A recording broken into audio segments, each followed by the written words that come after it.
अस्सलाम वालेकुम व्यूअर्स, मैं हूं शाकिर सोलंकी।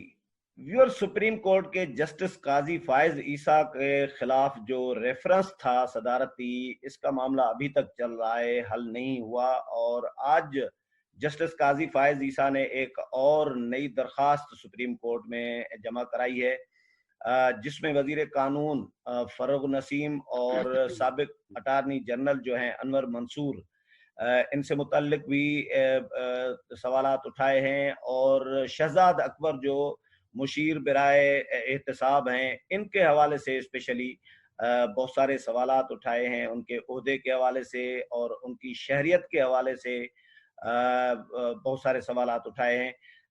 क्या दरखास्त में और चीज़ें उन्होंने उठाई हैं, क्या क्या नुकात उठाए हैं। मोहसिन एजाज हमारे साथ लाइन पर मौजूद हैं।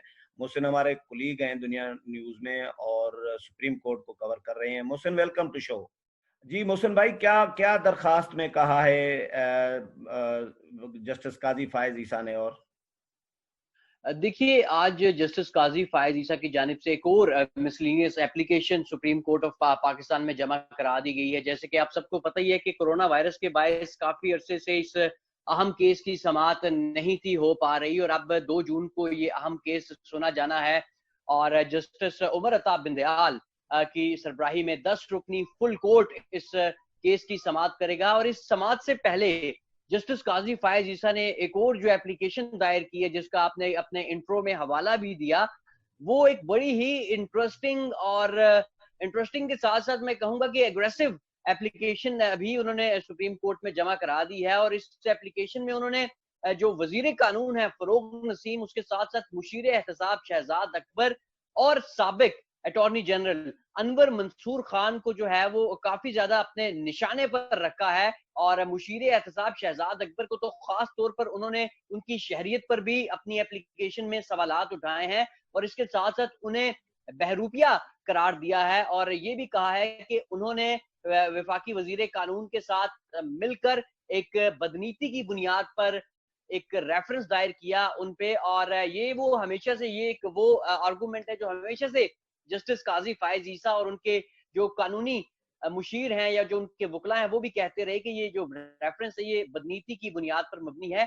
इस एप्लीकेशन में भी उन्होंने यही कहा कि इन्होंने बदनीति की बुनियाद पर ये रेफरेंस दायर किया। और मुशीर एहतसाब के हवाले से उन्होंने कहा कि मुआविन खुसूसी तो बजाते खुद आईनी कोई ओहदा है ही नहीं। इसके साथ साथ उन्होंने ये भी कहा कि जो एसेट रिकवरी यूनिट के हवाले से मुशीर एहतसाब शहजाद अकबर उसके सरबराह बने हुए हैं, वो भी गैर कानूनी है। इसके साथ साथ जो मालूमात इकट्ठी की गई जस्टिस काजी फायज ईसा और उनकी फैमिली के हवाले से, काजी साहब ने अपनी एप्लीकेशन में ये भी कहा है कि वो भी जो है वो गैर कानूनी तरीका इख्तियार किया गया। इसके अलावा जो इस केस में बुनियादी तौर पर पिटिशनर थे, एक सहाफी आप भी जानते होंगे शाकिर भाई, अब्दुल वहीद डोगर साहब, एक निजी टीवी चैनल के साथ काम करते हैं, उनके हवाले से भी कहा गया कि उनके हवाले से कुछ भी नहीं बताया गया कि वो कहाँ काम करते हैं, उनका ताल्लुक कहाँ से है, उनका खानदान क्या है। तो इस तरह के सवालात भी उन्होंने उठाए हैं। इसके साथ साथ उन्होंने दगाबाज भी करार दिया है मुशीर एहतसाब शहजाद अकबर को इस एप्लीकेशन में, और बहरूपिया करार दिया है। तो ये एक ऐसे में जब 1 साल हो गया है इस रेफरेंस को इनिशिएट हुए, आपको याद होगा कि पिछले साल ये रमजान में ही ये रेफरेंस के हवाले से पहली दफा खबर आना शुरू हुई, क्योंकि रमजान के फौरन बाद ये दायर कर दिया गया था रेफरेंस। तो अब 1 साल होने को है, लेकिन हुकूमत अब इस पूरे प्रोसेस में, जाती तौर पर मैं ये समझता हूँ कि हुकूमत जो है वो रेफरेंस तो दायर किया, लेकिन उसके बाद जो है वो उसके बाद उस तरीके से फ्रंट फुट पर नहीं आ सकती है। अटॉर्नी जनरल भी एक केस के दौरान जो है वो अब इस्तीफा देकर जा चुके हैं, और उसके बाद अब जो नए अटॉर्नी जनरल आए हैं उन्होंने ये केस लड़ने से इनकार कर दिया। तो उन्होंने कहा कि वो पहले इस केस के हवाले से अपनी राय का इजहार कर चुके हैं, यानी वो काजी फायज ईसा के खिलाफ रेफरेंस को गलत समझते हैं। ये उन्होंने एक टीवी प्रोग्राम में कहा था, जिसके बाद अब वो जब अटॉर्नी जनरल बने तो उसके बाद उन्होंने ये केस लड़ने से, क्योंकि अटॉर्नी जनरल विफाक का या हुकूमती नुमाइंदा होता है तमाम फोरम्स पे, चाहे वो नेशनल हो इंटरनेशनल हो, एजी साहब ने ही नुमाइंदगी करनी होती है। तो जो मौजूदा हमारे अटॉर्नी जनरल साहब हैं उन्होंने माजरत कर ली थी ये केस लड़ने से, और अब हुकूमत जो है वो अपने प्राइवेट वकला के साथ ये केस लड़ेगी। 2 जून को अहम समाअत, और 2 जून की समाअत से पहले जो काजी साहब की ये वाली पिटीशन आई है जिसमें उन्होंने एसेट रिकवरी यूनिट के चेयरमैन यानी मुशीर एहतसाब शहजाद अकबर, वफाकी वजीर कानून फरोग नसीम اور سابق اٹارنی جنرل انور منصور خان کو شدید تنقید کا نشانہ بنایا ہے. اور اگر میں اپنی کرکٹ کی لینگویج میں آپ کو کہوں تو فرنٹ فٹ پر آ کر کھیلے ہیں. قاضی فائز عیسیٰ جو ہے وہ اب جارحانہ بیٹنگ کر رہے ہیں, آگے آ کر کھیلے ہیں, اور انہوں نے جو ہے وہ بیک فٹ پر بھیجنے کی کوشش کیا. فروغ نسیم کے حوالے سے انہوں نے اس اپلیکیشن میں یہ بھی کہا کہ فروغ نسیم تو وہ شخص ہیں جو الطاف حسین کو نیلسن منڈیلا کے ساتھ تشبیہ دیتے رہے. اس کے ساتھ ساتھ انہوں نے اٹارنی جنرل انور منصور خان, سابق اٹارنی جنرل ان کے حوالے سے کہا, ان کو بھی شدید اس اپلیکیشن میں ان کے حوالے سے بھی بہت سخت باتیں لکھی. اس کے ساتھ ساتھ مشیر احتساب کے حوالے سے آپ نے اپنے انٹرو میں بھی بتایا, میں نے بھی کچھ تفصیل آپ کے ساتھ شیئر کی کہ ان کے حوالے سے بھی یہ لکھا. تو اب یہ سچویشن بڑی انٹرسٹنگ ہوتی جا رہی ہے, اور قاضی صاحب جو ہیں وہ بالکل فرنٹ فٹ پر آ کر کھیل رہے ہیں. کچھ عرصے کے لیے انہوں نے بریک بھی لے لی تھی, مقدمات سننے سے کچھ چھٹیاں بھی چل رہی تھی عدالتی, لیکن اب وہ مکمل روٹین کے تحت اپنی چیزیں کر رہے ہیں, اور قاضی صاحب بالکل فرنٹ فٹ پر دکھائی دیتے ہیں. انہوں نے کافی زیادہ جو محسن بھائی یہ فرمائیں کہ ہم نے ماضی میں دیکھا ہے کہ بہت سارے ججز کے خلاف یا آئینی عہدے رکھنے والے لوگوں کے خلاف ریفرنسز آئے ہیں, ماضی میں بھی آئے ہیں, لیکن جن ججز کے خلاف ریفرنسز آئے ہیں ان کو تو حکومت نے دیر ہی نہیں لگائی, یا جو سپریم جوڈیشل کونسل ہو یا جو فورم ہے متعلقہ اس نے ان کو فارغ کرنے میں دیر نہیں لگائی. جسٹس شوکت صدیقی کا معاملہ ہو, بہت سارے اور بھی معاملات اس طرح کے ہم نے دیکھے ہیں. سابق چیف جسٹس افتخار محمد چودھری کا ایک ریفرنس یونیک کیس کے طور پر چلا تھا, اس کے بعد جسٹس قاضی فائز عیسیٰ کا کیس ریفرنس ہے جو ایسا لگ رہا ہے کہ حکومت کے گلے پڑ گیا ہے, ریفرنس بھی اور جسٹس قاضی فائز عیسیٰ بھی. تو آپ کو بھی ایسا لگ رہا ہے کہ واقعی یہ معاملہ حکومت کے گلے پڑ گیا ہے؟ شاکر بھائی خوبصورت بات کی آپ نے, بالکل ایسا ہی لگ رہا ہے. دیکھیے حوالے بھی آپ نے بڑے زبردست دیے. اس سے پہلے تک جو بھی ریفرنسز آئے, چاہے ان ریفرنسز کو واپس لیا گیا یا ان ریفرنسز کی وجہ سے ججز کو اپنا عہدہ چھوڑنا پڑا یا انہوں نے استعفیٰ دیا یا انہیں ہٹایا گیا, جو بھی ہوا وہ اتنا لمبا ٹائم اس نے نہیں لیا. آپ کو یاد ہوگا افتخار محمد چودھری صاحب والا ریفرنس بھی, جب افتخار چودھری صاحب والا ریفرنس بھی سنا گیا تو جسٹس خلیل الرحمان رمدے کی سربراہی میں اس وقت جو ہے وہ آئینی پٹیشن سنی گئی جو ریفرنس کے خلاف دائر کی گئی تھی افتخار چودھری صاحب کی جانب سے. تو اس نے بھی اتنا ٹائم نہیں تھا لیا, حالانکہ اس وقت بھی بڑا پریشر تھا اور عوامی سپورٹ, سیاسی سپورٹ بہت زیادہ تھی افتخار چودھری صاحب کے ساتھ. اس ریفرنس نے بھی اتنا ٹائم نہیں تھا لیا. پھر شوکت عزیز صدیقی صاحب بھی آپ کو پتا ہے کہ ود ان نو ٹائم, پھر اس کے بعد بھی ایک دو ججز ان کے خلاف ریفرنس دائر ہوئے اور وہ از خود استعفیٰ دے کر چلے گئے. لیکن قاضی صاحب نے جو ہے وہ حکومت کو بیک فٹ پر بھیج دیا ہے.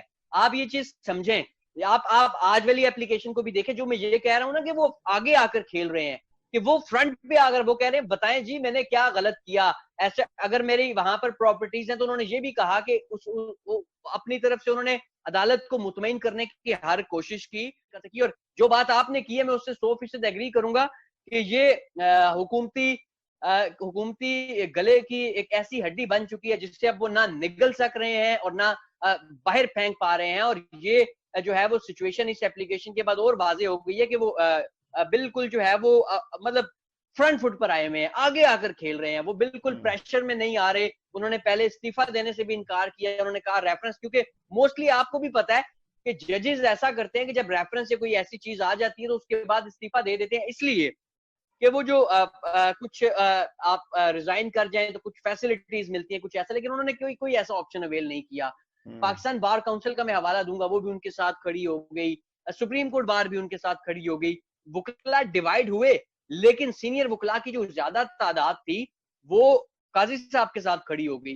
اور آپ یہ جس طریقے کی انہوں نے پھر مسلینیس اپلیکیشنز بھی دی, آج والی اپلیکیشن میں بھی انہوں نے جس طریقے سے حوالہ دیا مشیر احتساب کا, وزیر قانون کا اور فارمر اٹارنی جنرل کا, تو وہاں سے بھی آپ کو پتا چل رہا ہوگا کہ قاضی صاحب جو ہے وہ بھرپور طریقے سے اپنا کیس لڑ رہے ہیں اور انہوں نے حکومت کو بیک فٹ پر بھیج دی ہے. ویسے محسن بھائی بالکل آپ صحیح کہہ رہے ہیں کہ حکومت بیک فٹ پہ نظر آ رہی ہے. پہلے دن سے ویسے قاضی صاحب کا جو اسٹینڈ رہا ہے یا رویہ رہا ہے اس ریفرنس کے حوالے سے تو وہ ایگریسیولی ہم نے دیکھا ہے. सदर ममलिकत को खत लिखे, खतूत लिखे, और सुप्रीम कोर्ट को जुडिशल जो कमीशन है उसको, जुडिशल काउंसिल जो है, सुप्रीम जुडिशल काउंसिल, उसे भी खत लिखे। लेकिन जितने भी उन्होंने अभी तक खतूत लिखे हैं या जवाब दाखिल किए हैं, दरखास्तें दी हैं, उन सब में इनका रवैया एक तो एग्रेसिव भी रहा है। दूसरा देखने वाली बात यह है कि मोहसिन भाई, कि जस्टिस काजी फायज ईसा को उस तरह पॉलिटिकल कोई सपोर्ट नहीं है जिस तरह इफ्तिखार मोहम्मद चौधरी को थी, और कोई सियासी जमात जस्टिस काजी फायज ईसा के बैक पे नहीं खड़ी उस तरह जिस तरह इफ्तिखार चौधरी के खिलाफ खड़ी थी। उसके बावजूद काजी फायज ईसा अपने जोर पर जो है अपने उस पे लड़ रहे हैं केस। बिल्कुल ऐसे ही है शाकिर भाई, मैं बिल्कुल एग्री करूंगा। ये आपने ये भी बड़ा अच्छा पॉइंट उठाया पॉलिटिकल। आपको याद होगा जब इफ्तिखार चौधरी को हटाया गया था और से उनके खिलाफ रेफरेंस दायर किया गया था, तो उस वक्त तो मार्च हुए थे, उस वक्त जो है वो बड़ी मूव्स चली थी। पाकिस्तान की जो बड़ी पॉलिटिकल पार्टीज हैं, पीएमएलएन और पीपल्स पार्टी, इनके जो बड़े सीनियर लीडर्स थे, एतजाज एहसन साहब की आपको याद होगी, वो ना सिर्फ मुकदमा लड़ रहे थे बल्कि टीवी टॉक शोज में जो है वो जाके डिफेंड करते थे, वो गाड़ी खुद ड्राइव करते थे इफ्तिखार चौधरी की। इसके अलावा जो है वो बाकी पॉलिटिकल पार्टीज, मुस्लिम लीग नून के जो हेड हैं मियां नवाज शरीफ, उन्होंने तो बाकायदा एक मार्च का आगाज किया। वो क्रेडिट लेते हैं इस चीज का आज के, जी हमने जुडिशरी को रिस्टोर कराया था, और पहले भी दोबारा भी। तो ये आपने बड़ा अच्छा पॉइंट उठाया। मौजूदा जो हमारे जस्टिस काजी फायज ईसा हैं, उनके साथ उस तरीके से कोई पॉलिटिकल सपोर्ट नहीं है, और ना ही उस तरीके से खुलकर किसी भी पॉलिटिकल पार्टी ने उनकी हमायत में कोई बयानात दिए हैं, ना ही उनका उस तरीके से किसी भी जगह पर जो है वो दिफा किया है। पीपल्स पार्टी ने आगाज में कुछ हद तक जो है वो उनके हक में बात की थी, लेकिन उसके बाद वो भी खामोश हो गए, और अब काजी फायज ईसा अपने वकला मुनीर मलिक और उनकी टीम के साथ जो है वो ये केस अकेले लड़ रहे हैं। चलें, बहुत शुक्रिया मोहसिन भाई। व्यूअर्स, मोहसिन एजाज की बातें आपने सुनी। जस्टिस काजी फायज ईसा ने सुप्रीम कोर्ट को नई दरख्वास्त दी है, और वजीर कानून, साबिक अटारनी जनरल और मुशीर एहतसाब जो हैं शहजाद अकबर, इनके हवाले से बहुत सारे उन्होंने सवालात उठाए हैं। उम्मीद है प्रोग्राम पसंद आया होगा। अगले प्रोग्राम में फिर मुलाकात होगी, तब तक इजाजत चाहता हूँ। अल्लाह हाफिज।